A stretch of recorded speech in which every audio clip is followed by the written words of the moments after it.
শরীয়তপুরে ১.৫ kilometre দৈর্ঘ্যের একটি খালের বিভিন্ন পয়েন্ট বেদখল, ভরাট করে নিজ নিজ জমির সীমানা বাড়িয়ে নিয়েছেন অনেকে। এতে বাধাগ্রস্ত হচ্ছে এলাকার পানি নিষ্কাশন ব্যবস্থা। ফসলি জমি তলিয়ে ব্যাহত হচ্ছে চাষবাস। জলাবদ্ধতায় ভোগান্তি পোহাচ্ছেন বাসিন্দারা। কয়েক যুগ ধরে কোয়ারাক এলাকার খাল দখল করে আসছে স্থানীয় প্রভাবশালীরা। ১.৫ কিলোমিটার খালের ২০-২৫টি স্থানে তৈরি হয়েছে ব্যক্তিগত সড়ক ও স্থাপনা। এখন অস্তিত্ব সংকটে নড়িয়া উপজেলার খালটি। খাল ভরাট হয়ে বাধাগ্রস্ত হচ্ছে পানি নিষ্কাশন ব্যবস্থা। বর্ষার শুরু থেকেই জলাবদ্ধ হয়ে পড়ে প্রায় ১০০ একর জমি। নিষ্কাশনের পথ না থাকায় প্রায় ৮ মাসই জমি থাকে পানির নিচে। ফলে ৩ ফসলি জমিতে একবারই আবাদ করতে পারেন কৃষকরা। এলাকার পথে ঘাটেও জমে যায় পানি। ৩৪ মাস পর্যন্ত এক মাজা পানি থাকে, কারণ পানি নামার মতো কোনো রাস্তা নেই।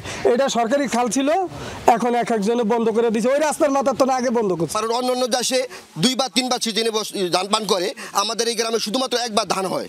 কারণ এই জলবদ্ধতার কারণে পানি নামতে পারতেছে না। কিছু কিছু পয়সাওয়ালা ব্যক্তিরা তাদের নিজের স্বার্থের কারণে খাল বন্ধ করে দেওয়া আজকে আমাদের এই দুর্ভোগ হারাচ্ছে। সাধারণ গরিব মানুষ তাদের কাছে তো পাত্তই পায় না। অভিযোগের তীর যাদের বিরুদ্ধে, তারা বলছেন যাতায়াতের সুবিধার্থে খাল ভরাট করা হয়েছে। তবে সরকারি নির্দেশনা এলে খাল খননে সহায়তার আশ্বাস দেন তারা। আমাকে এই বাড়ি আমাকে ওই জায়গাটা আমাকে না, ওই জায়গা ওই পিছনে বাড়ি আমরা যাতায়াত করে দেওয়া। বাড়ির ভিতর দিয়ে আছে, রোড আছে, সব কিছুই আছে, পুকুর চাষাবাদ করে খাইতেছে। এটা তো আমি বাধি নেই। আর আমি বারবারই বলতেছি, এটা আমার বাবার পৈতৃক সম্পত্তি না, এটা হচ্ছে আমাদের কেনা সম্পত্তি। যদি সবারটা ক্লিয়ার হয়ে এলাকার স্বার্থে যদি সবারটা কাটতে হয়, আমি এখানে আমার কোনো সে নেই। পুনরায় খাল খননের মাধ্যমে এক ফসলি জমিগুলো ৩ ফসলিতে রূপান্তরের আশ্বাস কৃষি কর্মকর্তার। দখলদারদের বিরুদ্ধে ব্যবস্থা নেওয়ার আশ্বাস উপজেলা প্রশাসনের।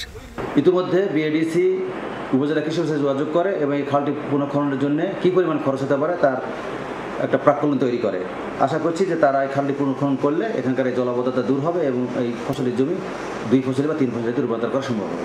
কোথায় কোথায় খালগুলো বেদখল আছে, কিছু কিছু জায়গায় অভিযোগ আছে, সেগুলো আমরা নোট নিয়েছি। সেটা অবৈধ দখলদারদের বিরুদ্ধে আমরা উচ্ছেদ অভিযান পরিচালনা করছি বা মোবাইল কোর্ট পরিচালনা করছি। কোয়ারাক এলাকায় প্রায় ৫০০ পরিবারের বাস। ২ শতাধিক পরিবারের জীবিকা কৃষি নির্ভর। বিগত সময়ে জনপ্রতিনিধিরা খাল উদ্ধারে কোনো উদ্যোগ নেয়নি বলে অভিযোগ এলাকাবাসীর। S M Shakil, Jamuna news, Shariatpur.